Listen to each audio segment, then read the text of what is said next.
The power of the subconscious mind.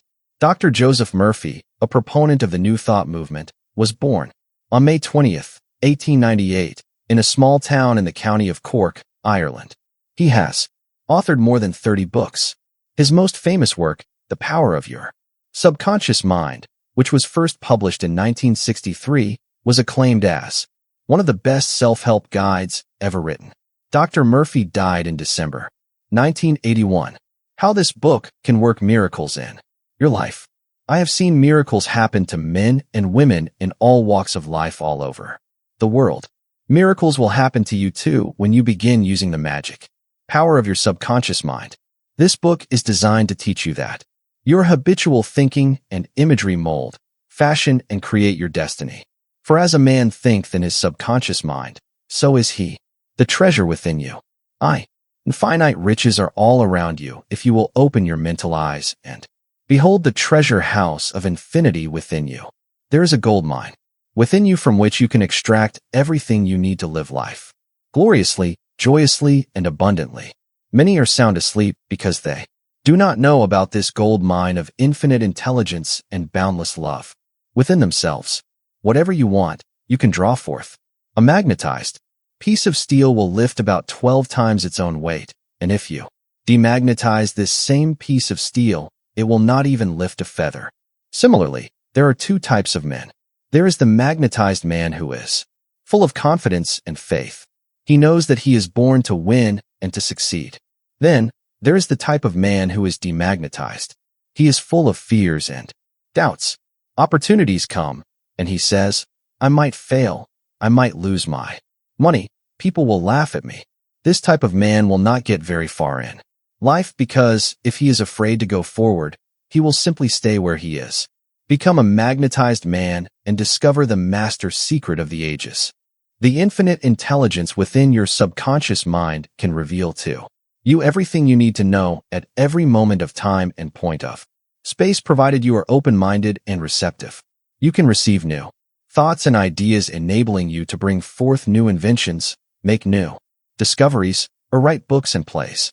Moreover, the infinite intelligence in your subconscious can impart to you wonderful kinds of knowledge of an original nature. It can reveal to you and open the way for perfect expression and true place in your life. Through the wisdom of your subconscious mind, you can attract the ideal companion, as well as the right business associate or partner. It can find the right buyer for your home, provide you with all the money you need, and the financial freedom to be, to do, and to go as your heart desires. It is your right to discover this inner world of thought and feeling and the power of light, love, and beauty. Though invisible, its forces are mighty. Within your subconscious mind, you will find the solution for every problem and the cause for every effect. Because you can draw out the hidden powers, you come into actual possession of the power and wisdom necessary to move forward in abundance, security, joy, and dominion. I have seen the power of the subconscious lift people up out of crippled states, making them whole, vital, and strong once more, and free to go out into the world to experience happiness, health, and joyous expression. There is a miraculous healing power in your subconscious that can heal the troubled mind and the broken heart. It can open the prison door of the mind and liberate you. It can free you from all kinds of material and physical bondage. Necessity of a working basis. Substantial progress in any field of endeavor is impossible in the absence of a working basis, which is universal in its application. You can become skilled in the operation of your subconscious mind. You can practice its powers with a certainty of results in exact proportion to your knowledge of its principles and to your application of them for definite specific purposes and goals you wish to achieve. Being a former chemist, I would like to point out that if you combine hydrogen and oxygen in the proportions of 2 atoms of the former to 1 of the latter, water will be the result. You are very familiar with the fact that 1 atom of oxygen and 1 atom of carbon will produce carbon monoxide, a poisonous gas. But if you add another atom of oxygen, you will get carbon dioxide, a harmless gas, and so on throughout the vast realm of chemical compounds. You must not think that the principles of chemistry, physics, and mathematics differ from the principles of your subconscious mind. Let us consider a generally accepted principle. Water seeks its own level. This is a universal principle which is applicable to water everywhere. Consider another principle. Matter expands when heated. This is true anywhere, at any time, and under all circumstances. You can heat a piece of steel, and it will expand regardless whether the steel is found in China, England, or India. It is a universal truth that matter expands when heated. It is also a universal truth that whatever you impress on your subconscious mind is expressed on the screen of space as condition, experience, and event. Your prayer is answered because your subconscious mind is principle. And by principle, I mean the way a thing works. For example, the principle of electricity is that it works from a higher to a lower potential. You do not change the principle of electricity when you use it, but by cooperating with nature, you can bring forth marvelous inventions and discoveries, which bless humanity in countless ways. Your subconscious mind is principle and works according to the law of belief. You must know what belief is, why it works, and how it works.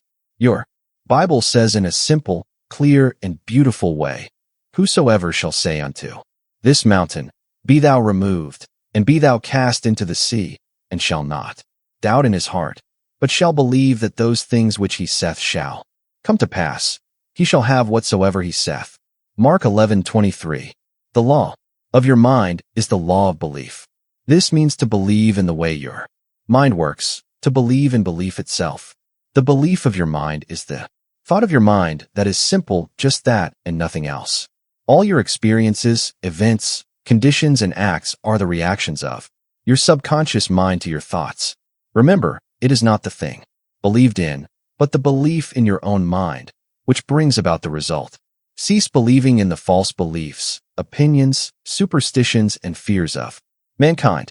Begin to believe in the eternal verities and truths of life, which never change. Then, you will move onward, upward, and Godward. Whoever reads this book and applies the principles of the subconscious mind herein set forth will be able to pray scientifically and effectively for himself and for others. Your prayer is answered according to the universal law of action and reaction. Thought is incipient action. The reaction is the response from your subconscious mind, which corresponds with the nature of your thought. Busy your mind with the concepts of harmony, health, peace, and goodwill, and wonders will happen in your life. The duality of mind. You have only one mind, but your mind possesses two distinctive characteristics. The line of demarcation between the two is well known to all thinking men and women today. The two functions of your mind are essentially unlike. Each is endowed with separate and distinct attributes and powers.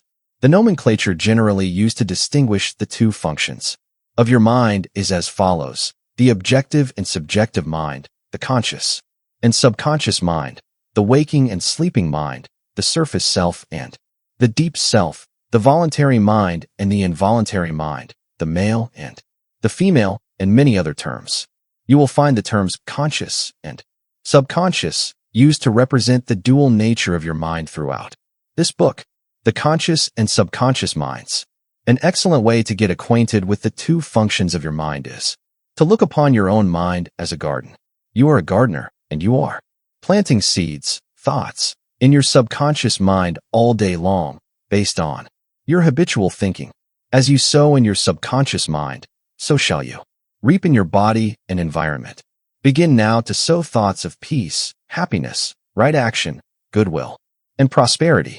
Think quietly and with interest on these qualities and accept them fully in your conscious reasoning mind. Continue to plant these wonderful seeds, thoughts, in the garden of your mind, and you will reap a glorious harvest. Your subconscious mind may be likened to the soil, which will grow all kinds of seeds, good or bad. Do men gather grapes of thorns or figs of thistles? Every thought is, therefore, a cause, and every condition is an effect. For this reason, it is essential that you take charge of your thoughts so as to bring forth only desirable conditions. When your mind thinks correctly, when you understand the truth, when the thoughts deposited in your subconscious mind are constructive, harmonious, and peaceful, the magic working power of your subconscious will respond, and bring about harmonious conditions, agreeable surroundings, and the best of everything. When you begin to control your thought processes, you can apply the powers of your subconscious to any problem or difficulty. In other words, you will actually be consciously operating with the infinite power and omnipotent law that governs all things.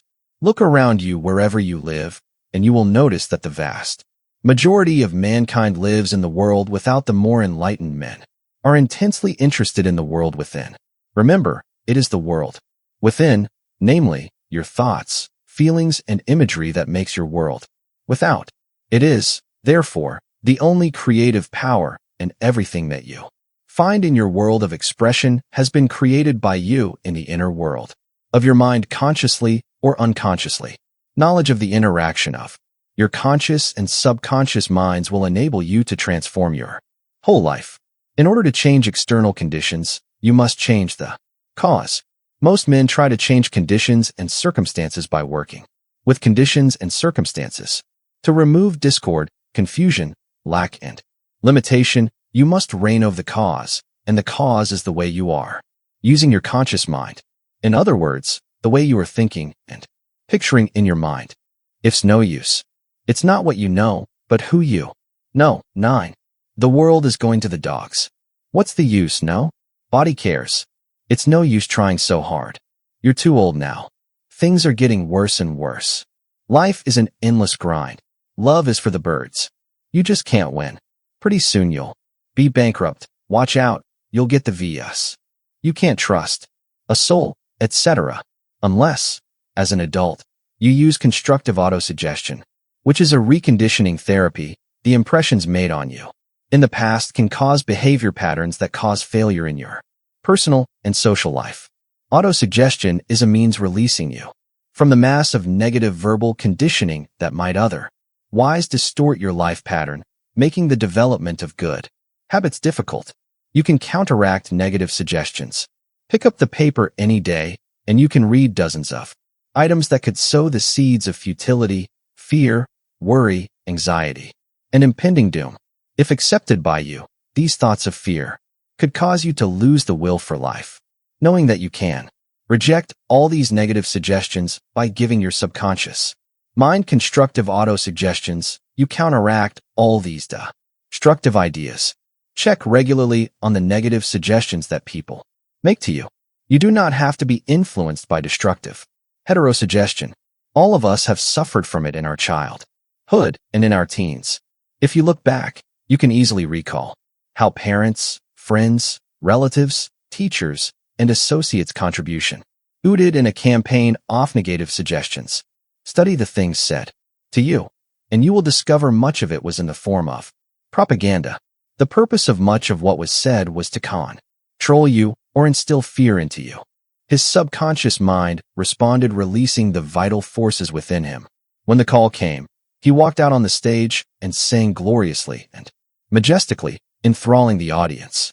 It is obvious to you now that Caruso must have understood the two levels of mind, the conscious or rational, and the subconscious or irrational level. Your subconscious mind is reactive and responds to the nature of your thoughts. When your conscious mind, the little me, is full of fear, worry, and anxiety, the negative emotions engendered in your subconscious mind, the big me, are released and flood the conscious mind with a sense of panic, foreboding, and despair. When this happens, you can, like Caruso, speak affirmatively and with a deep sense of authority to the irrational emotions generated in your deeper mind as follows. Be still, be quiet. I am in control. You must obey me. You are subject to my command. You cannot intrude where you do not belong. It is fascinating and intensely interesting to observe how you can speak authoritatively and with conviction to the irrational movement of your deeper self, bringing silence, harmony, and peace to your mind. The subconscious is subject to the conscious mind, and that is why it is called subconscious or subjective. Outstanding differences and modes of operation. You will perceive the main differences by the following illustrations. The conscious mind is like the navigator or captain at the bridge of a ship. He directs the ship and signals orders to men in the engine room, who in turn control all the boilers, instruments, gauges, etc. The men in the engine room do not know where they are going. They follow orders. They would go on the rocks if the man at the bridge issued faulty or wrong instructions based on his findings with the compass, sextant, or other instruments. The men in the engine room obey him because he is in charge and issues orders that are automatically obeyed. Members of the crew do not talk back to the captain. They simply carry out orders. The captain is the master of his ship, and his decrees are carried out. Likewise, your conscious mind is the captain and the master of your ship, which represents your body, environment, and all your affairs. Your subconscious mind takes the orders you give it based upon what your conscious mind believes and accepts as true. When you repeatedly say to people, "I can't afford it," then your subconscious mind takes you at your word and sees to it that you will not be in a position to purchase what you want. As long as you persist in saying, "I can't afford that car, that trip to Europe, that home, that fur coat, or ermine wrap," you can rest assured that your subconscious mind will follow your orders and you will go through life experiencing the lack of all these things. On a Christmas Eve, a beautiful young university student looked at an attractive and rather expensive traveling bag in a store window. She was going home to Buffalo, New York for the holidays. She was about to say, "I can't afford that bag," when she recalled something she had heard at one of my lectures, which was, never finish a negative statement. Reverse it immediately, and wonders will happen in your life.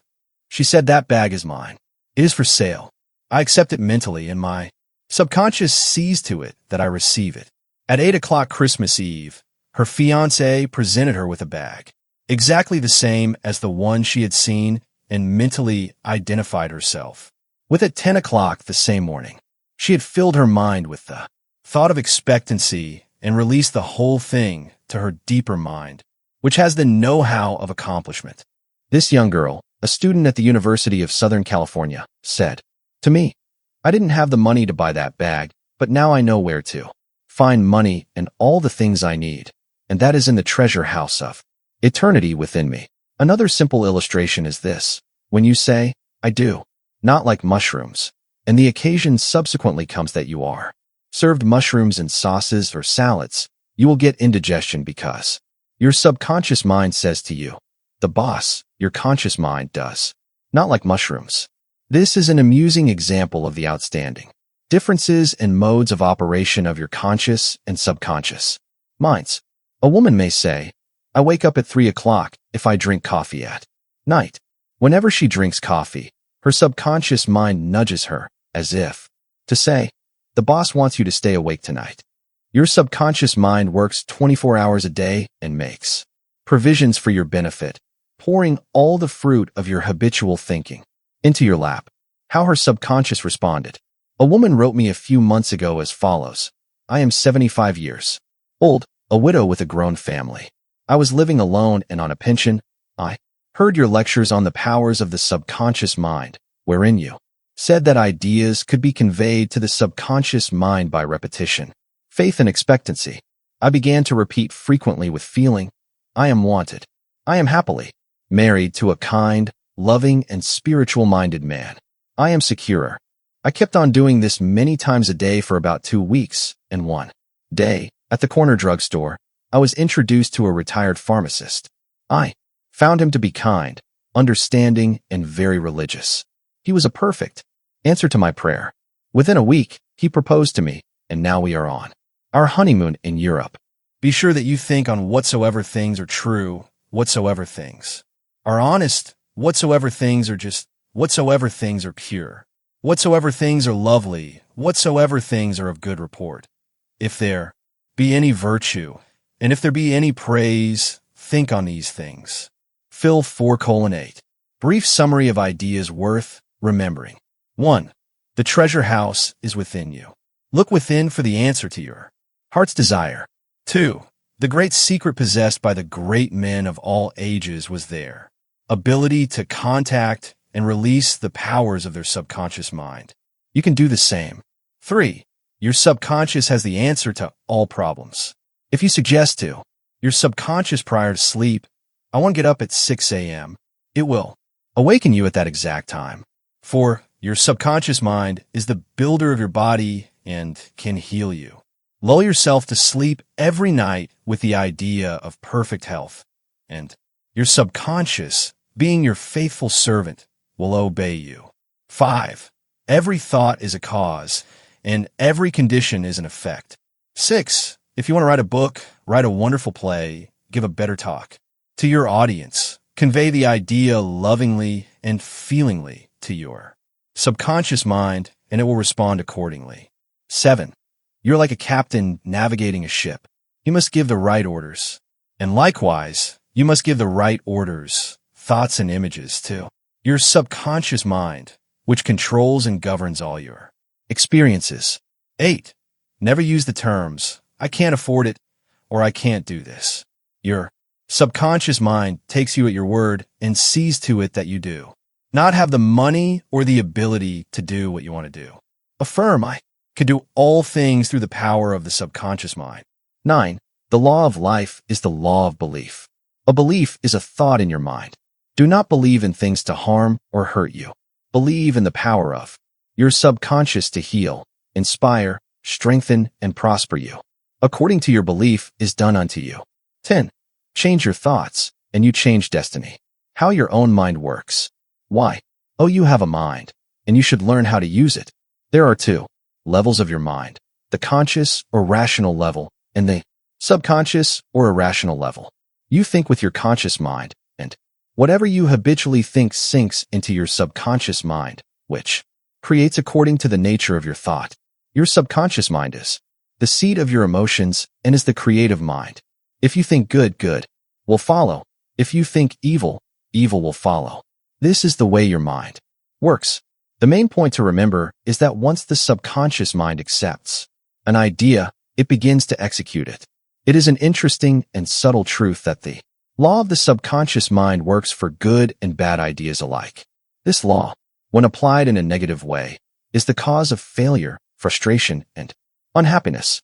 However, when your habitual thinking is harmonious and constructive, you experience perfect health, success, and prosperity. Peace of mind and a healthy body are inevitable when you begin to think and feel in the right way. Whatever you claim mentally and feel as true, your subconscious mind will accept and bring forth into your experience. The only thing necessary for you to do is to get your subconscious mind to accept your idea and the law of your own subconscious mind will bring forth the health, peace, or the position you desire. You give the command or decree, and your subconscious will faithfully reproduce the idea impressed upon it. The law of your mind is this: you will get a reaction or response from your subconscious mind, according to the nature of the thought or idea you hold in your conscious mind. Psychologists and psychiatrists point out that when thoughts are conveyed to your subconscious mind, impressions are made in the brain cells. As soon as your subconscious accepts any idea, it proceeds to put it into effect immediately. It works by association of ideas and uses every bit of knowledge that you have gathered in your lifetime to bring about its purpose. It draws on the infinite power, energy, and wisdom within you. It lines up all the laws of nature to get its way. Sometimes it seems to bring about an immediate solution to your difficulties, but at other times, it may take days, weeks, or longer. Its ways are past finding out. Conscious and subconscious terms differentiated. You must remember that these are not 2 minds. They are merely 2 spheres of activity within one mind. Your conscious mind is the reasoning mind. It is that phase of mind which chooses. For example, you choose your books, your home, and your partner in life. You make all your decisions with your conscious mind. On the other hand, without any conscious choice on your part, your heart is kept functioning automatically, and the process of digestion, circulation, and breathing are carried on by your subconscious mind through processes independent of your conscious control. Your subconscious mind accepts what is impressed upon it or what you consciously believe. It does not reason things out like your conscious mind, and it does not argue with you controversially. Your subconscious mind is like the soil, which accepts any kind of seed, good or bad. Your thoughts are active and might be likened unto seeds. negative, destructive thoughts continue to work negatively in your subconscious mind, and in due time will come forth into outer experience which corresponds with them. Remember, your subconscious mind does not engage in proving whether your thoughts are good or bad, true or false, but it responds according to the nature of your thoughts or suggestions. For example, if you consciously assume something is true, even though it may be false, your subconscious mind will accept it as true and proceed to bring about results, which must necessarily follow because you consciously assumed it to be true. Experiments by psychologists. Innumerable experiments by psychologists and others on persons in the hypnotic state have shown that the subconscious mind is incapable of making selections and comparisons, which are necessary for a reasoning process. They have shown repeatedly that your subconscious mind will accept any suggestions, however false. Having once accepted any suggestion, it responds according to the nature of the suggestion given. To illustrate the amenability of your subconscious mind to suggestion, if a practiced hypnotist suggests to one of his subjects that he is Napoleon Bonaparte or even a cat or a dog, he will act out the part with inimitable accuracy. His personality changes for the time being. He believes himself to be whatever the operator tells him he is. A skilled hypnotist may suggest to one of his students in the hypnotic state that his back itches, to another that his nose is bleeding, to another that he is a marble statue, to another that he is freezing and the temperature is below zero. Each one will follow out the line of his particular suggestion, totally oblivious to all his surroundings, which do not pertain to his idea. These simple illustrations portray clearly the difference between your conscious reasoning mind and your subconscious mind, which is impersonal, non-selective, and accepts as true whatever your conscious mind believes to be true. Hence, the importance of selecting thoughts, ideas, and premises which bless, heal, inspire, and fill your soul with joy. The terms objective and subjective mind clarified. Your conscious mind is sometimes referred to as your objective mind because it deals with outward objects. The objective mind takes cognizance of the objective world.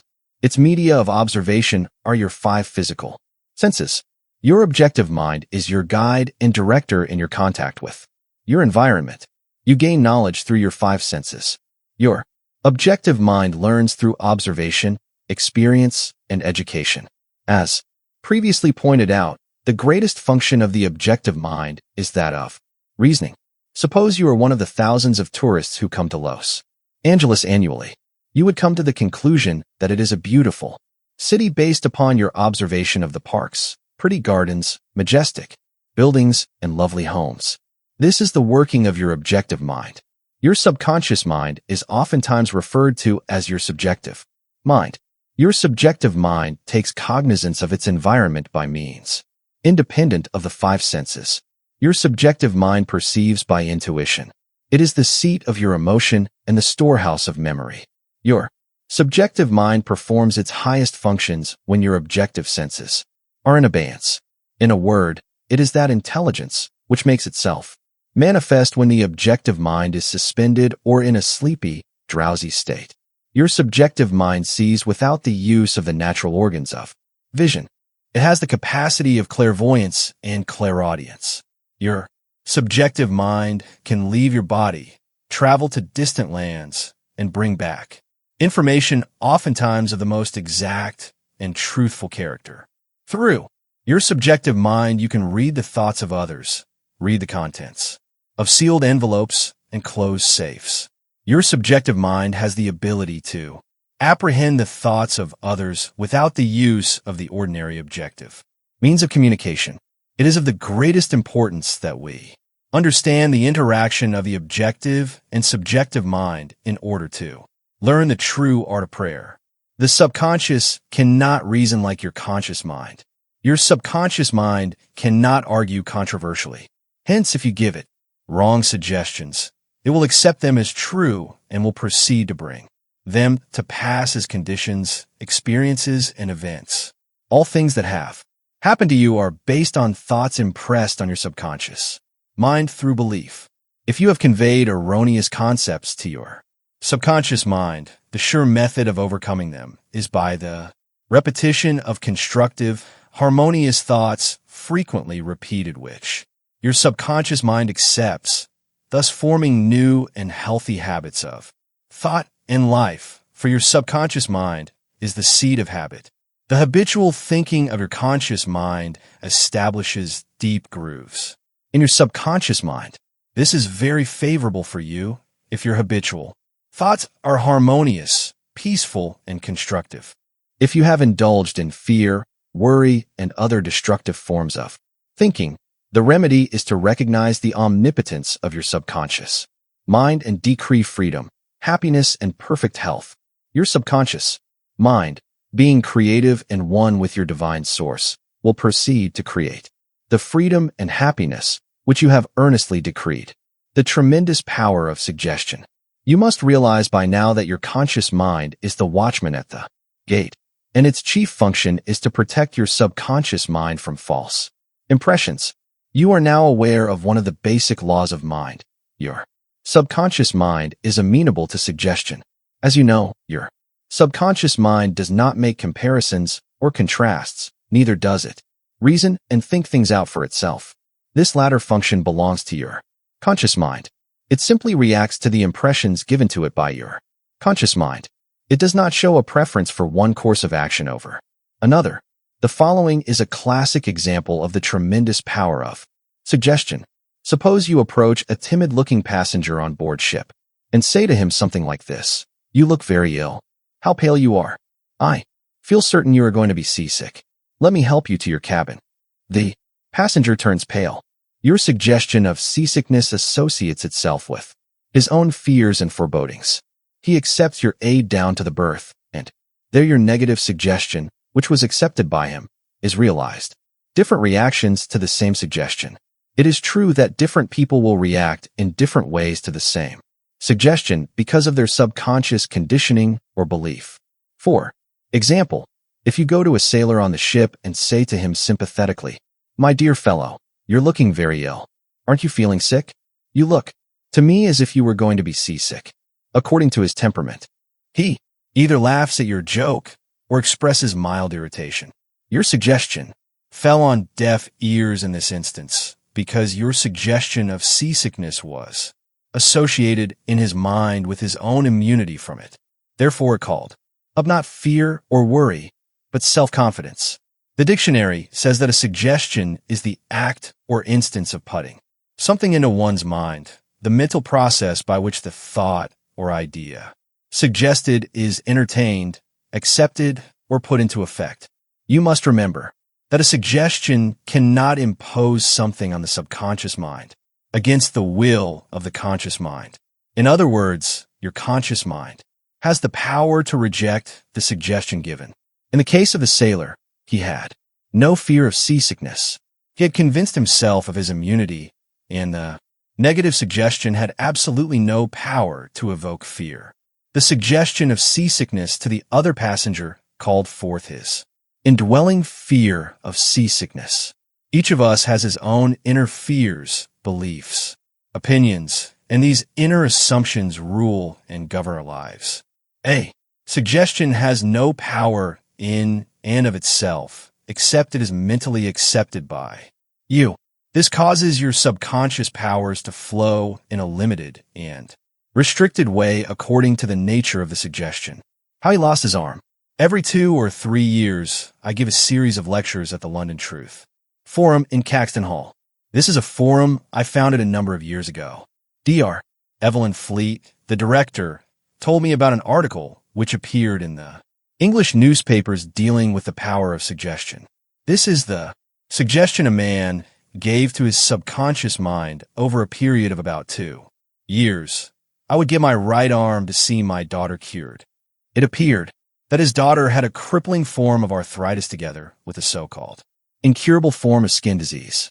Medical treatment had failed to alleviate the condition, and the father had an intense longing for his daughter's healing. 3. The miracle working power of your subconscious. The power of your subconscious is enormous. It inspires you, it guides you, and it reveals to you names, facts, and scenes. From the storehouse of memory, your subconscious started your heartbeat, controls the circulation of your blood, regulates your digestion, assimilation, and elimination. When you eat a piece of bread, your subconscious mind transmutes it into tissue, muscle, bone, and blood. This process is beyond the ken of the wisest man who walks the earth. Your subconscious mind controls all the vital processes and functions of your body and knows the answer to all problems. Your subconscious mind never sleeps, never rests.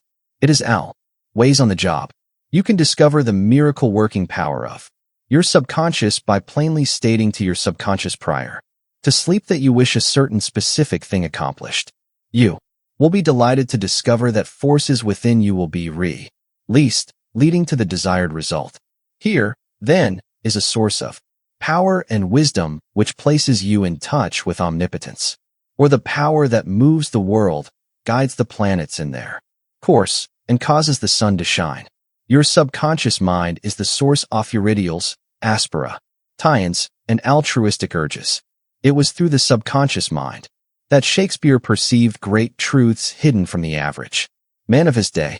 Undoubtedly, it was the response of his subconscious mind that caused the Greek sculptor, Phidias, to portray beauty, order, symmetry, and proportion in marble, and the miracle-working power of your subconscious bronze asterisk. It enabled the Italian artist, Raphael, to paint Madonnas, and Ludwig van Beethoven to compose symphonies. In 1955, one lectured at the Yoga Forest University, Rishikesh, India, and there I chatted with a visiting surgeon from Bombay. He told me about Dr. James Isdale, a Scotch surgeon, who worked in Bengal before ether or other modern methods of anesthesia were discovered. Between 1843 and 1846, Dr. E.S. Dal performed about 400 major operations of all kinds, such as amputations, removal of tumors and cancerous growths, as well as operations on the eye, ear, and throat. All operations were conducted under mental anesthesia only. This Indian doctor at Rishikesh informed me that the postoperative mortality rate of patients operated on by Dr. Isdale was extremely low, probably 2 or 3%. Patients felt no pain, and there were no deaths during the operations. Dr. Isdale suggested to the subconscious minds of all his patients, who were in a hypnotic state, that no infection or septic condition would develop. You must remember that this was B. For Louis Pasteur, Joseph Lister, and others who pointed out the bacterial origin of disease and causes of infection due to unsterilized instruments and virulent organisms.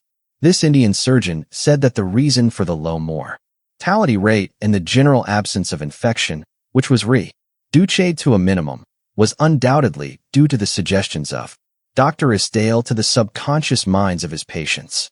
They responded according to the nature of his suggestion. It is simply wonderful when you conceive how a surgeon over 120 years ago discovered the miraculous, wonder-working powers of the subconscious mind, doesn't it? Cause you to be seized with a sort of mystic awe when you stop and think of the transcendental powers of your subconscious mind. Consider its extrasensory perceptions, such as its capacity for clairvoyance and clairaudience, its independence of time and space, its capacity to render you free from all pain and suffering, and its capacity to get the answer to all problems, be they what they may. All these and many more reveal to you that there is a power and an intelligence within you that far transcends your intellect, causing you to marvel at the wonders of it all.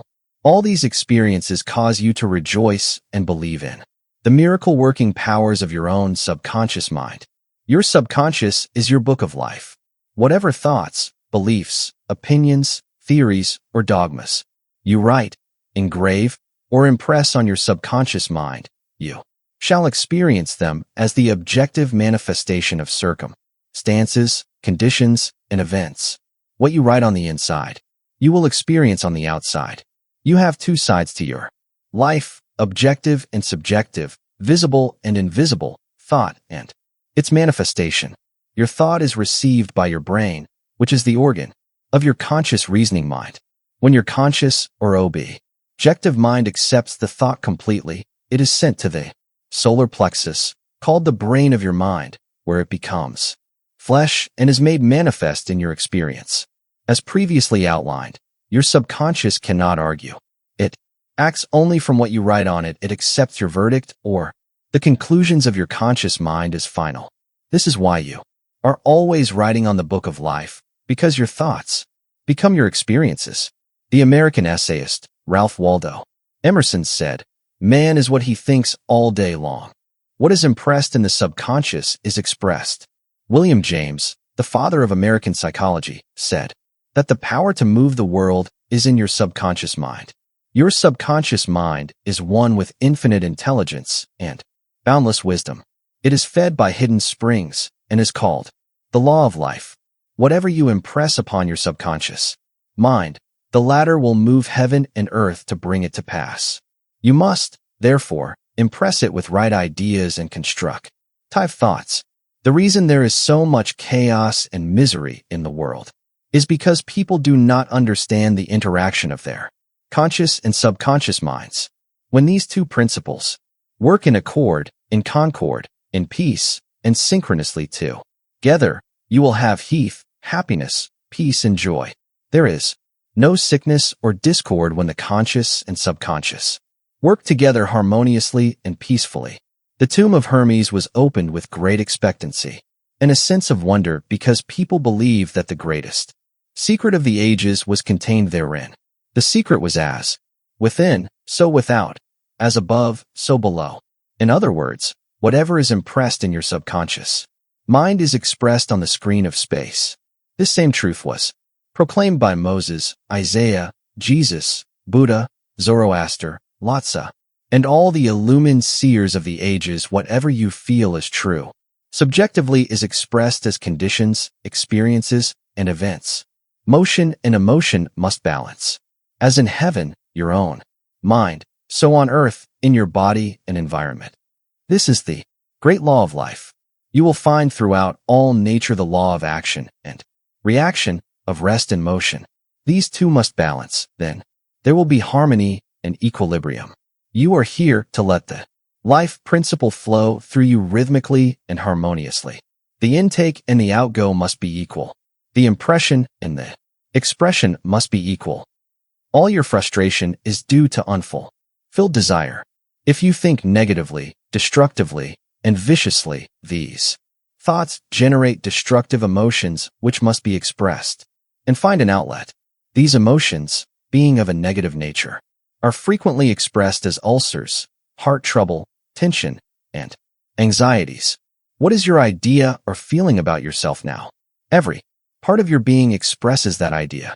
Your vitality, body, financial status, friends, and social status represent a perfect reflection of the idea you have of yourself. This is the real meaning of what is impressed in your subconscious mind and which is expressed in all phases of your life. We injure ourselves by the negative ideas which we entertain. How often have you wounded yourself by getting angry, fearful, jealous, or vengeful?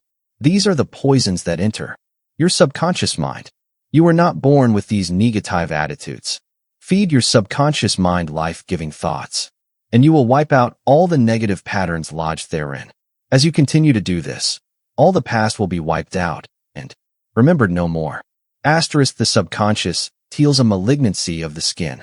A personal healing will ever be the most convincing evidence of the healing power of the subconscious mind. Over 40 years ago, I resolved a malignancy of the skin through prayer. Medical therapy had failed to check the growth, and it was getting progressively worse.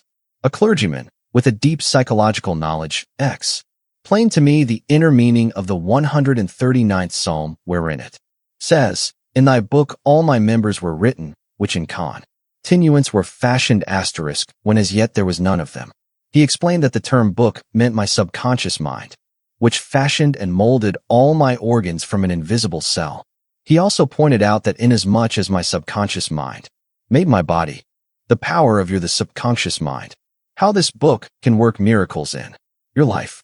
I have seen miracles happen to men and women in all walks of life all over the world. Miracles will happen to you too when you begin using the magic power of your subconscious mind. This book is designed to teach you that your habitual thinking and imagery mold, fashion, and create your destiny. For as a man thinketh in his subconscious mind, so is he. The treasure within you. Infinite riches are all around you if you will open your mental eyes and behold the treasure house of infinity within you. There is a gold mine within you from which you can extract everything you need to live life gloriously, joyously, and abundantly. Many are sound asleep because they do not know about this gold mine of infinite intelligence and boundless love within themselves. Whatever you want, you can draw forth. A magnetized piece of steel will lift about 12 times its own weight, and if you demagnetize this same piece of steel, it will not even lift a feather. Similarly, there are two types of men. There is the magnetized man who is full of confidence and faith. He knows that he is born to win and to succeed. Then, there is the type of man who is demagnetized. He is full of fears and doubts. Opportunities come, and he says, I might fail. I might lose my money. People will laugh at me. This type of man will not get very far in life because if he is afraid to go forward, he will simply stay where he is. Become a magnetized man and discover the master secret of the ages. Techniques and processes set forth in this book. You can gain the necessary knowledge and understanding. You can be inspired by a new light, and you can generate a new force, enabling you to realize your hopes and make all your dreams come true. Decide now to make your life grander, greater, richer, and nobler than ever before. Within your subconscious depths lie infinite wisdom, infinite power, and infinite supply of all that is necessary, which is waiting for development and expression. Begin now to recognize these potentialities of your deeper mind, and they will take form in the world without. It could also recreate it and heal it according to the perfect pattern within it. This clergyman showed me his watch and said, this had a maker, and the watchmaker had to have the idea first in mind before the watch became an objective reality, and if the watch was out of order, the watchmaker could fix it. My friend reminded me that the subconscious intelligence which created my body was like a watchmaker, and it also knew exactly how to heal, restore, and direct all the vital functions and processes of my body, but that I had to give it the perfect idea of health. This would act as cause, and the effect would be a healing. I prayed in a very simple way as follows. My body and all its organs were created by the infinite intelligence in my subconscious mind. It knows how to heal me. Its wisdom fashioned all my organs, tissues, muscles, and bones. This infinite healing presence within me is now transforming every atom of my being, making me whole and perfect now. I give thanks for the healing I know is taking place now. Wonderful are the works of the creative intelligence within me. I prayed aloud for about 5 minutes 2 or 3 times a day, repeating the above simple prayer asterisk in about 3 months. My skin was whole and perfect. As you can see, all I did was give life-giving patterns of wholeness, beauty, and perfection to my subconscious mind, thereby obliterating the negative images and patterns of thought lodged in my subconscious mind which were the cause of all my trouble. Nothing appears on your body except when the mental equivalent is first in your mind, and as you change your mind by drenching it with incessant affirmatives, you change your body. This is the basis of all healing. Marvelous are thy works, and that my soul subconscious mind no way right well. Asterisk, how the subconscious controls all functions of the body. It could also recreate it and heal it according to the perfect pattern within it. This clergyman showed me his watch and said, this had a maker, and the watchmaker had to have the idea first in mind before the watch became an objective reality, and if the watch was out of order, the watchmaker could fix it.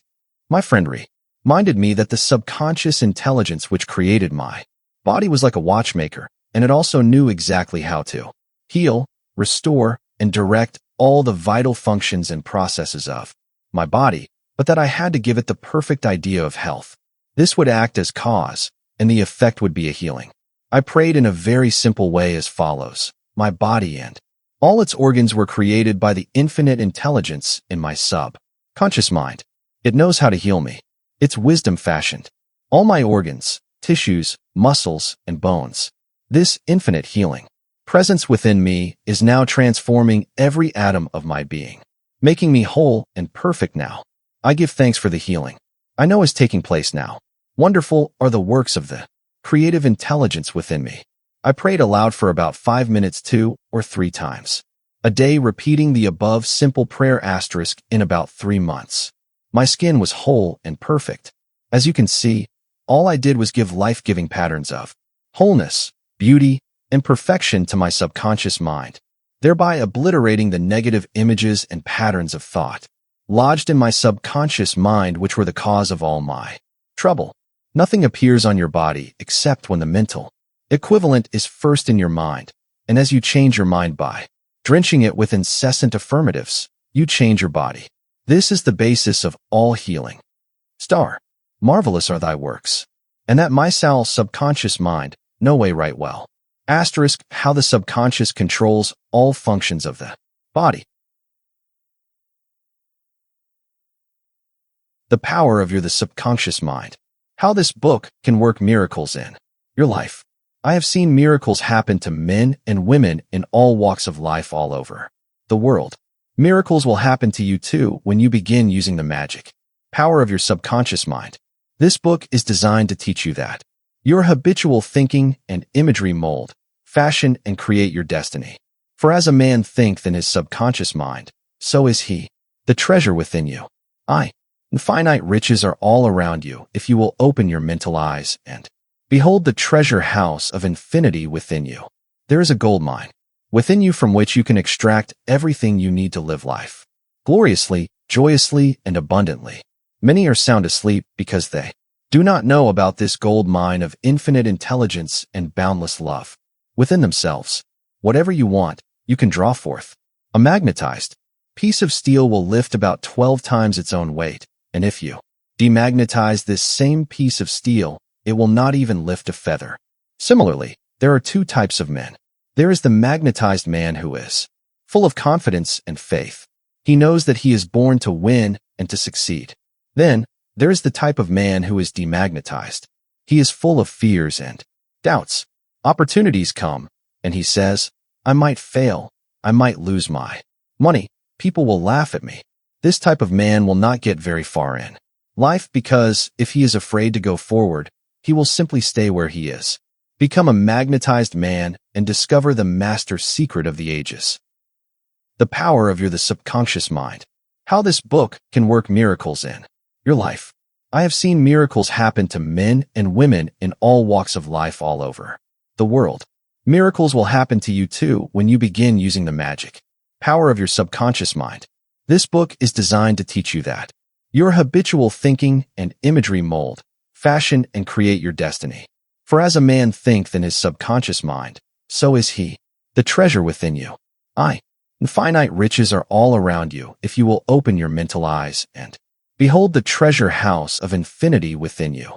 There is a gold mine within you from which you can extract everything you need to live life gloriously, joyously, and abundantly.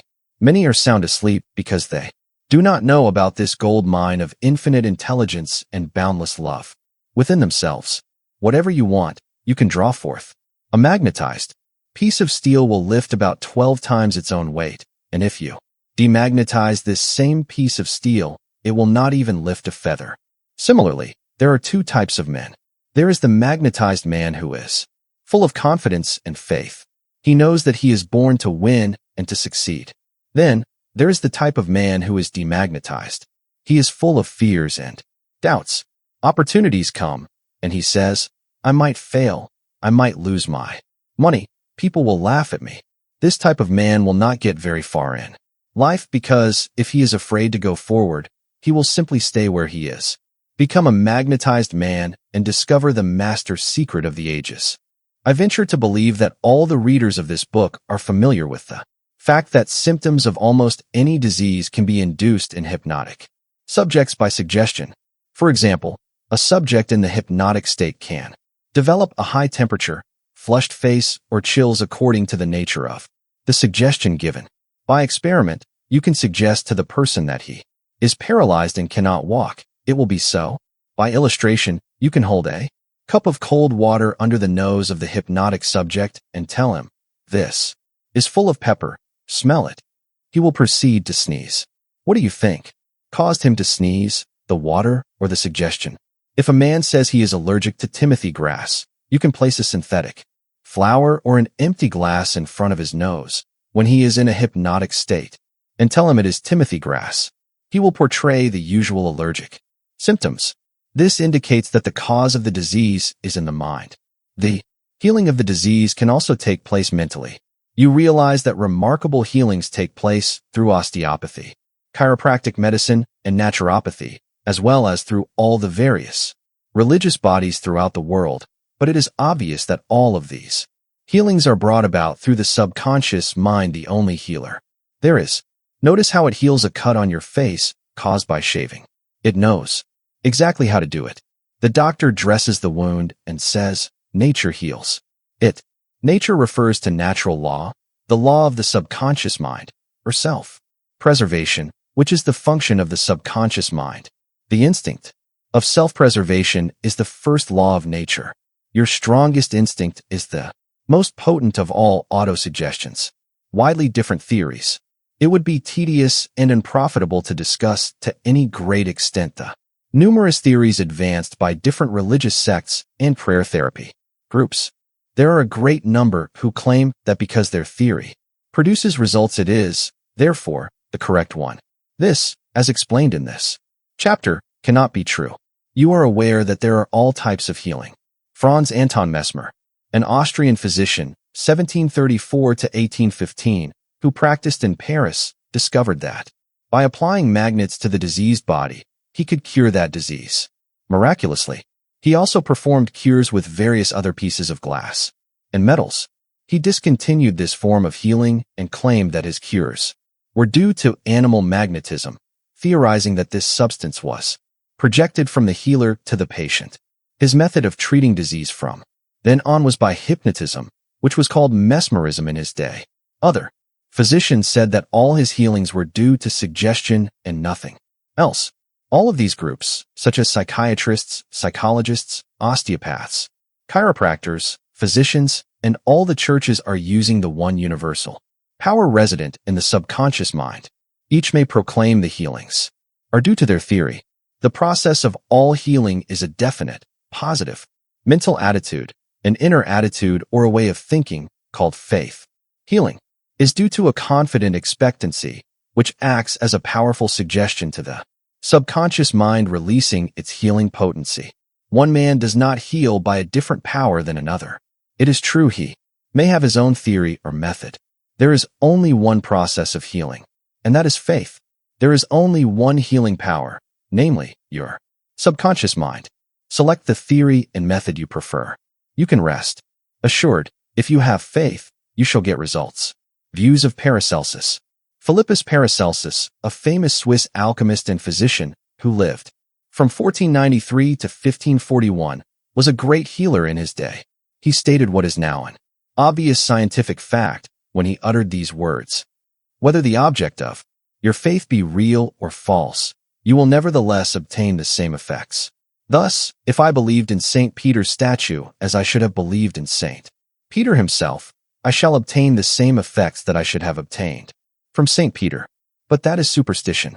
Faith, however, produces miracles, and whether it is true or false faith, it will always produce the same wonders. The views of Paracelsus were also entertained in the 16th century by Pietro Pomponazzi, an Italian philosopher and contemporary of Paracelsus, who said, "We can easily conceive the marvelous effects which confidence and imagination can produce, particularly when both qualities are reciprocated between the subjects and the person who influences them. The cures attributed to the influence of certain relics are the effect of their imagination and confidence. Quacks and philosophers know that if the bones of any skeleton were put in place of the saint's bones, the sick would nonetheless experience beneficial effects if they believed that they were veritable relics. Then, if you believe in the bones of saints to heal, or if you believe in the healing power of certain waters, you will get results because of the powerful suggestion given to your subconscious mind. It is the latter that does the healing. Bernheim's experiments. Hippolyte Bernheim, professor of medicine at Nancy, France, 1910–19, was the expounder of the fact that the suggestion of the physician to the patient was exerted through the subconscious mind. Bernheim, in his Suggestive Therapeutics, page 197, tells a story of a man with paralysis of the tongue, which had yielded to no form of treatment. His doctor told the patient that he had a new instrument with which he promised to heal him. He introduced a pocket thermometer into the patient's mouth. The patient imagined it to be the instrument, which was to save him. In a few moments, he cried out joyfully that he could once more move his tongue freely. Among our cases, continues Bernheim, facts of the same sort will be found. A young girl came into my office, having suffered from complete loss of speech for nearly 4 weeks. After making sure of the diagnosis, I told my students that loss of speech sometimes yielded instantly to electricity, which might act simply by its suggestive influence. I sent for the induction apparatus. I applied my hand over the larynx and moved a little, and said, "Now you can speak aloud." In an instant, I made her saw A, then B, then Maria. She continued to speak distinctly. The loss of voice had disappeared. Here, Bernheim shows the power of faith and expectancy on the part of the patient, which acts as a powerful suggestion to the subconscious mind, producing a blister by suggestion. Bernheim states that he produced a blister on the back of a patient's neck by applying a postage stamp and suggesting to the patient that it was a fly plaster. This has been confined by the experiments and experiences of many doctors in many parts of the world, which leave no doubt that structural changes are a possible result of oral suggestion to patients. The cause of bloody stigmata. In Hudson's Law of Psychic Phenomena, page 153, he states, hemorrhages and bloody stigmata may be induced in certain subjects by means of suggestion. Dr. M. Brew put a subject into the somnambulistic condition and gave him the following suggestion. At 4 o'clock this afternoon, after the hypnosis, you will come into my office, sit down in the armchair, cross your arms upon your breast, and your nose will begin to bleed. At the hour appointed, the young man did as directed. Several drops of blood came from the left nostril. On another occasion, the same investigator traced the patient's name on both his forearms with the dull point of an instrument. Then when the patient was in the somnambulistic condition, he said, "At 4 o'clock this afternoon, you will go to sleep, and your arms will bleed along the lines which I have traced, and your name will appear written on your arms in letters of blood." He was watched at 4 o'clock and seen to fall asleep. On the left arm, the letters stood out in bright relief, and in several places there were drops of blood. The letters were still visible 3 months afterward, although they had gradually grown faint. These facts demonstrate at once the correctness of the two fundamental propositions previously stated, namely, the constant amenability of the subconscious mind to the power of suggestion and the perfect control which the subconscious mind exercises over the functions, sensations, and conditions of the body. All the foregoing phenomena dramatize vividly abnormal conditions induced by suggestion and are conclusive proof that, as a man thinketh in his heart, subconscious mind, so is he. Healing points in review. 1. Remind yourself frequently that the healing power is in your own subconscious mind. 2. Know that faith is like a seed planted in the ground. It grows after its kind. Plant the idea, seed, in your mind, water and fertilize it with expectancy, and it will manifest. It could also recreate it and heal it according to the perfect pattern within it. This clergyman showed me his watch and said, "This had a maker, and the watchmaker had to have the idea first in mind before the watch became an objective reality, and if the watch was out of order, the watchmaker could fix it." My friend reminded me that the subconscious intelligence which created my body was like a watchmaker, and it also knew exactly how to heal, restore, and direct all the vital functions and processes of my body, but that I had to give it the perfect idea of health. This would act as cause, and the effect would be a healing. I prayed in a very simple way as follows. My body and all its organs were created by the infinite intelligence in my subconscious Conscious mind. It knows how to heal me. It's wisdom fashioned. All my organs, tissues, muscles, and bones. This infinite healing presence within me is now transforming every atom of my being, making me whole and perfect now. I give thanks for the healing I know is taking place now. Wonderful are the works of the creative intelligence within me. I prayed aloud for about 5 minutes 2 or 3 times a day, repeating the above simple prayer asterisk in about 3 months. My skin was whole and perfect. As you can see, all I did was give life-giving patterns of wholeness, beauty, and perfection to my subconscious mind, thereby obliterating the negative images and patterns of thought lodged in my subconscious mind, which were the cause of all my trouble. Nothing appears on your body except when the mental equivalent is first in your mind, and as you change your mind by drenching it with incessant affirmatives, you change your body. This is the basis of all healing. Star. Marvelous are thy works, and that my subconscious mind no way right well. Asterisk, how the subconscious controls all functions of the body. While you are awake or sound asleep upon your bed, the ceaseless, tireless action of your subconscious mind controls all vital functions of your body without the help of your conscious mind. For example, while you are asleep, your heart continues to beat rhythmically, your lungs do not rest, and the process of inhalation and exhalation, whereby your blood absorbs fresh air, goes on just the same as when you are awake. Your subconscious controls your digestive processes and glandular secretions, as well as the other mysterious operations of your body. The hair on your face continues to grow whether you are asleep or awake. Scientists tell us that the skin secretes much more perspiration during sleep than during the waking hours. Your eyes, ears, and other senses are active during sleep. For instance, many of our great scientists have received answers to perplexing problems while they were asleep. They saw the answers in a dream. Oftentimes your conscious mind interferes with the normal rhythm of the heart, lungs, and functioning of the stomach and intestines by worry, anxiety, fear, and depression. These patterns of thought interfere with the harmonious functioning of your subconscious mind. When mentally disturbed, the best procedure is to let go, relax, and still the wheels of your thought processes.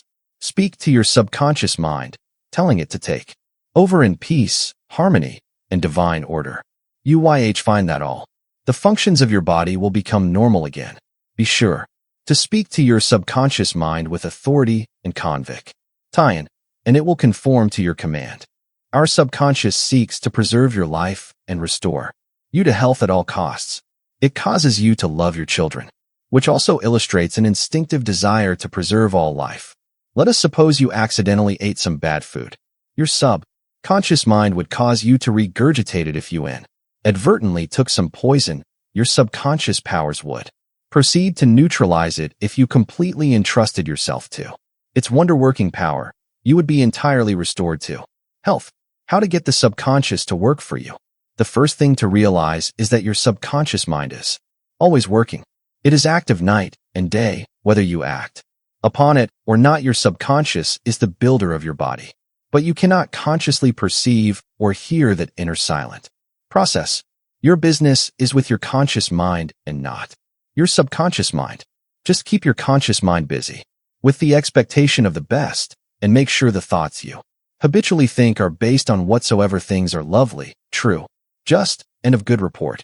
Begin now to take care of your conscious mind, knowing in your heart and soul that your subconscious mind is always expressing, reproducing, and manifesting according to your habitual thinking. Remember, just as water takes the shape of the pipe it flows through, the life principle in you flows through you according to the nature of your thoughts. Claim that the healing presence in your subconscious is flowing through you as harmony, health, peace, joy, and abundance. Think of it as a evening intelligence, a lovely companion on the way. Firmly believe it is continually flowing through you, vivifying, inspiring, and prospering you. The miracle-working power of your subconscious. Healing principle of the subconscious restores atrophied optic nerves. There is the well-known, duly authenticated case of Madame Era of France, recorded in the archives of the medical department of Lourdes, France. She was blind, the optic nerves were atrophied and useless. She visited Lourdes and had what she termed a miraculous healing. Ruth Cranston, a Protestant young lady who investigated and wrote about healings at Lourdes in McCall's magazine, November 1955, writes about Madame Aire as follows. At Lourdes she regained her sight. Incredibly, with the optic nerves still lifeless and useless, as several doctors could testify after repeated examinations. A month later, upon re-examination, it was found that the seeing mechanism had been restored to normal, but at first, so far as medical examination could tell, she was seeing with dead eyes. Asterisk. I have visited Lourdes several times where I, too, would nest some healings, and of course, as we shall explain in the next chapter, there is no doubt that healings take place at many shrines throughout the world, Christian and non-Christian. Madame Aire, to whom we just referred, was not healed by the waters of the shrine, but by her own subconscious mind, which responded to her belief.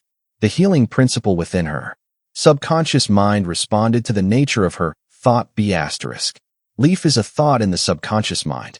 It means to accept something is true. The thought accepted executes itself automatically. Undoubtedly, Madame Aire went to the shrine with expectancy and great faith, knowing in her heart she would receive a healing. Her subconscious mind responded accordingly, releasing the ever-present healing forces. The subconscious mind, which created the eye, can certainly bring a dead nerve back to life. What the creative principle created, it can recreate. According to your belief, is it done unto you? Asterisk. How to convey the idea of perfect health to your subconscious mind. A Protestant minister I knew in Johannesburg, South Africa, told me the method he used to convey the idea of perfect health to his subconscious mind. He had cancer of the lung. His technique, as given to me in his own handwriting, is exactly as follows. Several times a day, I would make certain that I was completely relaxed mentally and physically. I relaxed my body by speaking to it as follows. My feet are relaxed, my ankles are relaxed, my legs are relaxed, my abdominal muscles are relaxed, my heart and lungs are relaxed, my head is relaxed, my whole being is completely relaxed. After about 5 minutes I would be in a sleepy, drowsy state, and then I affirmed the following truth: the perfection of God is now being expressed through me. The idea of perfect health is now filling my subconscious mind. The image God has of me is a perfect image, and my subconscious mind recreates my body in perfect accord with the perfect image held in the mind of God. This minister had a remarkable healing. This is a simple, easy way of conveying the idea of perfect health to your subconscious mind. Another wonderful way to convey the idea of health to your subconscious is through disciplined or scientific imagination. I told a man who was suffering from functional paralysis to make a vivid picture of himself walking around in his office, touching the desk, answering the telephone, and doing all the things he ordinarily would do if he were healed. I explained to him that this idea and mental picture of perfect health would be accepted by his subconscious mind. He lived the role and actually felt himself back in the office. He knew that he was giving his subconscious mind something definite to work upon. His subconscious mind was the film upon which the picture was impressed. One day, after several weeks of frequent conditioning of the mind with this mental picture, the telephone rang by prearrangement and kept ringing. While his wife and nurse were out, the telephone was about 12 feet away, but nevertheless he managed to answer it. He was healed at that hour. The healing power of his subconscious mind responded to his mental imagery, and a healing followed. This man had a mental block which prevented impulses from the brain reaching his legs. Therefore, he said he could not walk. When he shifted his attention to the healing power within. 54. The miracle working power of your subconscious. The power flowed through his focused attention, enabling him to walk. Whatsoever ye shall ask in prayer, believing, ye shall receive. Matt 21:22. Ideas worth remembering. 1. Your subconscious mind controls all the vital processes of your body and knows the answer to all problems. 2. Prior to sleep, turn over a specific request to your subconscious mind and prove its miracle working power to yourself. 3. Whatever you impress on your subconscious mind is pressed on the screen of space as conditions, experiences, and events. Therefore, you should carefully watch ideas and thoughts entertained in your conscious mind. 4. The law of action and reaction is universal. Your thought is action, and the reaction is the automatic response of your subconscious mind to your thought. Watch your thought. All frustration is due to unfulfilled desires. If you dwell on obstacles, delays, and difficulties, your subconscious mind responds according, and you are blocking your own God. 6. The life principle will flow through you rhythmically and harmoniously if you consciously affirm, I believe that the subconscious power, which gave me this desire, is now fulfilling it through me. This dissolves all conflicts. 7. You can interfere with the normal rhythm of your heart, lungs, and other organs by worry, anxiety, and fear. Feed your subconscious with thoughts of harmony, health, and peace, and all the functions of your body will become normal again. 8. Keep your conscious mind busy with the expectation of the best, and your subconscious will faithfully reproduce your habitual thinking. 9. Imagine the happy ending or solution to your problem. Feel the thrill of accomplishment, and what you imagine and feel will be accepted by your subconscious mind and bring it to pass. Mental healings in ancient times. On through the ages, men of all nations have somehow instinctively believed that somewhere there resided a healing power, which could restore to normal the functions and sensations of man's body. They believed that this strange power could be invoked under certain conditions, and that the alleviation of human suffering would follow. The history of all nations presents testimony in support of this belief. In the early history of the world, the power of secretly influencing men for good or evil, including the healing of the sick, was said to be possessed by the priests and holy men of all nations. Healing of the sick was supposed to be a power derived directly by them from God, and the procedures and processes of healing varied throughout the world. The healing processes took the form of supplications to God attended by various ceremonies, such as the laying on of hands, incantations, the application of amulets, talismans, rings, relics, and images. For example, in the religions of antiquity, priests in the ancient temples gave drugs to the patient and practiced hypnotic suggestions prior to the patient's sleep, telling him that the gods would visit him in his sleep and heal him. Many healings followed. Obviously, all this was the work of potent suggestions to the subconscious mind. After the performance of certain mysterious rites, the devotees of Hecate would see the goddess during sleep, provided that before going to sleep they had prayed to her according to weird and fantastic instructions. They were told to mix lizards with resin, frankincense, and myrrh, and pound all this together in the open air under the crescent moon. Healings were reported in many cases following this grotesque procedure. It is obvious that these strange procedures, as mentioned in the illustrations given, favored suggestion and acceptance by the subconscious mind of these people by making a powerful appeal to their imagination. Actually, in all these healings, the subconscious mind of the subject was the healer. In all ages, unofficial healers have obtained remarkable results in cases where authorized medical skill has failed. This gives cause for thought. How do these healers in all parts of the world affect their cures? The answer to all these healings is due to the blind belief of the sick person, which released the healing power resident in his subconscious mind. Many of the remedies and methods employed were rather strange and fantastic, which fared the imagination of the patients, causing an aroused emotional state. This state of mind facilitated the suggestion of health and was accepted both by the conscious and subconscious mind of the sick. This will be elaborated on further in the next chapter. Biblical accounts on the use of the subconscious powers. What things soever ye desire, when ye pray believe that ye receive them, and ye shall have them. Note the difference in tenses. The inspired writer tells us to believe and accept as true the fact that our desire has already been accomplished and fulfilled, that it is already completed, and that its realization will follow as a thing in the future. The success of this technique depends on the confident conviction that the thought, the idea, the picture is already a fact in mind.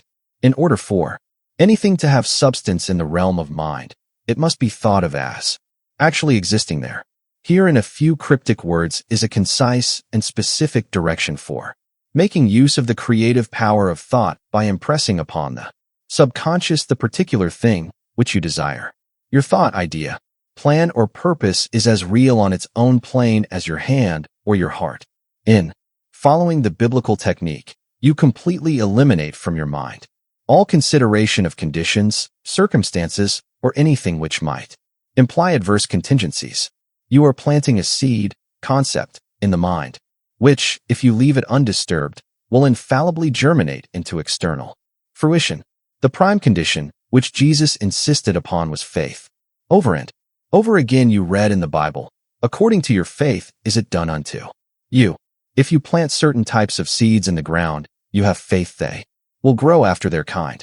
This is the way of seeds and trusting the laws of growth in agriculture. You know that the seeds will come forth after their kind. Faith, as mentioned in the Bible, is a way of thinking, an attitude of mind, an inner certitude, knowing that the idea you fully accept in your conscious mind will be embodied in your subconscious mind and made manifest. 2. Know that faith is like a seed planted in the ground. It grows after its kind. Plant the idea, seed, in your mind, water and fertilize it with expectancy, and it will manifest. 3. The idea you have for a book, new invention, or play is real in your mind. This is why you can believe you have it now. Believe in the reality of your idea, plan, or invention, and as you do, it will become manifest. 4. In praying for another, know that your silent inner knowing of wholeness, beauty, and perfection can change the negative patterns of the other's subconscious mind and bring about wonderful results. 5. The miraculous healings you hear about at various shrines are due to imagination and blind faith which act on the subconscious mind, releasing the healing power. 6. All disease originates in the mind. Nothing appears on the body unless there is a mental pattern corresponding to it. 7. The symptoms of almost any disease can be induced in you by hypnotic suggestion. This shows you the power of your thought. 8. There is only one process of healing, and that is faith. There is only one healing power, namely, your subconscious mind. 9. Whether the object of your faith is real or false, you will get results. Your subconscious mind responds to the thought in your mind. Look upon faith as a thought in your mind, and that will suffice. What things soever ye desire, when ye pray believe that ye receive them, and ye shall have them. Note the difference in tenses. The inspired writer tells us to believe and accept as true the fact that our desire has already been accomplished and fulfilled, that it is already completed, and that its realization will follow as a thing in the future. The success of this technique depends on the confident conviction that the thought, the idea, the picture is already a fact in mind. In order for anything to have substance in the realm of mind, it must be thought of as actually existing there. Here in a few cryptic words is a concise and specific direction for making use of the creative power of thought by impressing upon the subconscious the particular thing which you desire. Your thought, idea, plan, or purpose is as real on its own plane as your hand or your heart. In following the biblical technique, you completely eliminate from your mind all consideration of conditions, circumstances, or anything which might imply adverse contingencies. You are planting a seed, concept, in the mind, which, if you leave it undisturbed, will infallibly germinate into external fruition. The prime condition, which Jesus insisted upon, was faith. Over and over again you read in the Bible, according to your faith is it done unto you. If you plant certain types of seeds in the ground, you have faith they will grow after their kind. This is the way of seeds and trusting the laws of growth in agriculture. You know that the seeds will come forth after their kind. Faith, as mentioned in the Bible, is a way of thinking, an attitude of mind, an inner certitude, knowing that the idea you fully accept in your conscious mind will be embodied in your subconscious mind and made manifest. Faith is, in a sense, accepting as true what your reason and senses deny, i.e., a shutting out of the little, rational, analytical, conscious mind, and embracing an attitude of complete reliance on the inner power of your subconscious mind. A classical instance of Bible technique is recorded in Matthew 9 verses 28 to 30. And when he was come into the house, the blind men came to him. And Jesus saith unto them, Believe ye that I am able to do this? They said unto him, Yea, Lord. Then touched he their eyes, saying, According to your faith, be it unto you. And their eyes were opened, and Jesus straitly charged them, saying, See that no man know it. In the words, according to your faith, be it unto you, you can see that Jesus was actually appealing to the cooperation of the subconscious mind of the blind men. Their faith was their great expectancy, their inner feeling, their inner conviction that something miraculous would happen, and that their prayer would be answered, and it was.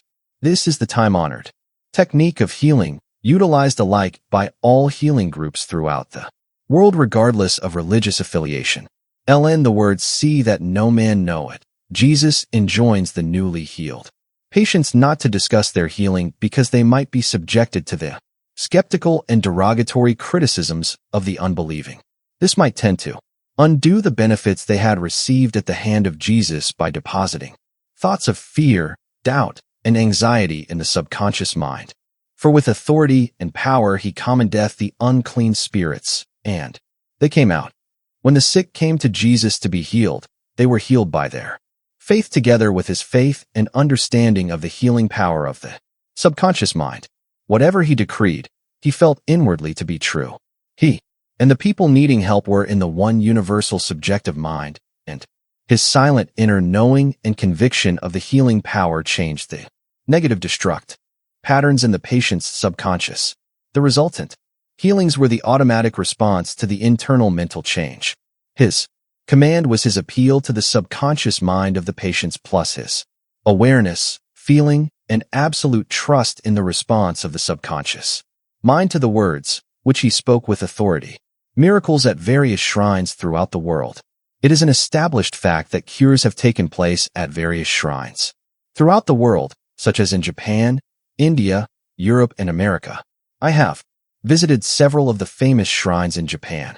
At the world-famous shrine, called Daibutsu, is a gigantic divinity of bronze where Buddha is seated with folded hands, and the head is inclined in an attitude of profound contemplative ecstasy. It is 42 feet in height and is called the Great Buddha. Here I saw young and old making offerings at its feet. Money, fruit, rice, and oranges were offered. Candles were lit, incense was burned, and prayers of petition recited. The guide explained the chant of a young girl as she murmured a prayer, bowed low, and placed 2 oranges as an offering. She also lit a candle.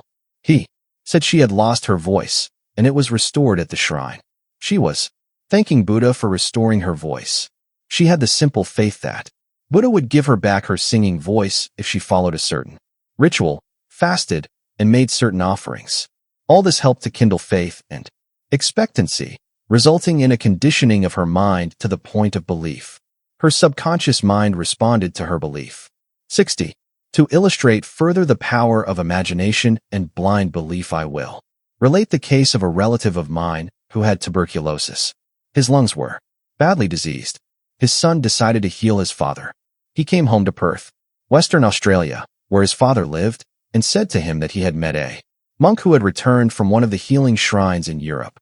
This monk sold him a piece of the true cross. He said that he gave the monk the equivalent of $500 for it. This young man had actually picked up a splinter of wood from the sidewalk, went to the jeweler's, and had it set in a ring so that it looked real. He told his father that many were healed just by touching the ring or the cross. He inflamed and fired his father's imagination to the point that the old gentleman snatched the ring from him, placed it over his chest, prayed silently, and went to sleep. In the morning, he was healed. All the clinic's tests proved negative. Of course, it was not the splinter of wood from the sidewalk that healed him. It was his imagination aroused to an intense degree, plus the confident expectancy of a perfect healing. Imagination was joined to faith or subjective feeling, and the union of the two brought about a healing. The father never learned of the trick that had been played upon him. If he had, he probably would have had a relapse. He remained completely cured and passed away 15 years later at the age of 89. One universal healing principle. It is a well-known fact that all of the various schools of healing effect cures of the most wonderful character. The most obvious conclusion, which strikes your mind, is that there must be some underlying principle which is common to them all, namely, the subconscious mind, and the one process of healing is faith. It will now be in order to recall to your mind once more the following fundamental truths. First, that you possess mental functions, which have been distinguished by designating one the conscious mind and the other the subconscious mind. Second, your subconscious mind is constantly amenable to the power of suggestion. Furthermore, your subconscious mind has complete control of the functions, conditions, and sensations of your body.